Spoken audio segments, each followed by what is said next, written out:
गरियाबंद में जब शहीद का पार्थिव देह गांव पहुंचा तो पूरा गांव उमड़ पड़ा। आंखें नम थी, देशभक्ति के नारे लग रहे थे और इनके सबके बीच 1 साल का मासूम अपने शहीद पिता को मुखाग्नि दे रहा था। इससे बड़ी और क्या कुर्बानी होगी, देखिए ये रिपोर्ट।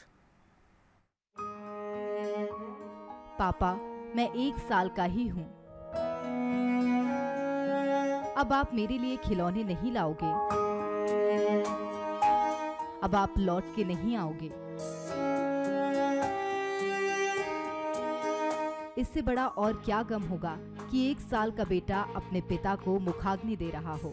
इससे बड़ा और क्या दुख होगा कि एक पत्नी अपना सुहाग गुजरता देख रही हो। और इससे बड़ा क्या बलिदान होगा कि देश के लिए एक जवान कुर्बान हो गया हो।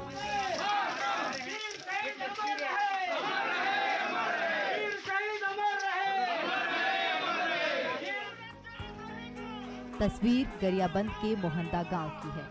यहाँ बीजापुर नक्सली हमले में शहीद हुए एक 30 साल के सुख सिंह फरस का पार्थिव शरीर जब पहुंचा तो सिसकियों के साथ शहादत के जोशीले नारे भी गूंजे और एक मासूम की नजरें भी अपने पिता को ढूंढती दिखी।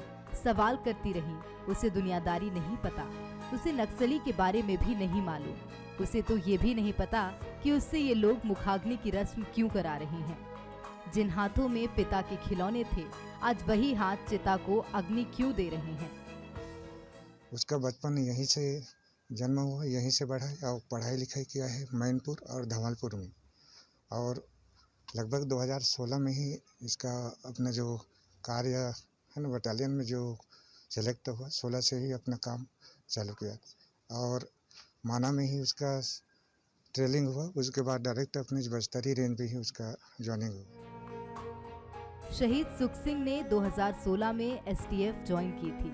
बचपन से ही खेलकूद पढ़ाई में अव्वल रहे। इस इलाके में तेज धावक के रूप में भी उनकी एक अलग पहचान थी। एसटीएफ ज्वाइन करने के बाद हर साल त्योहार में सुख सिंह घर आते थे, लेकिन इस बार घर में होली उनके बिना ही हुई।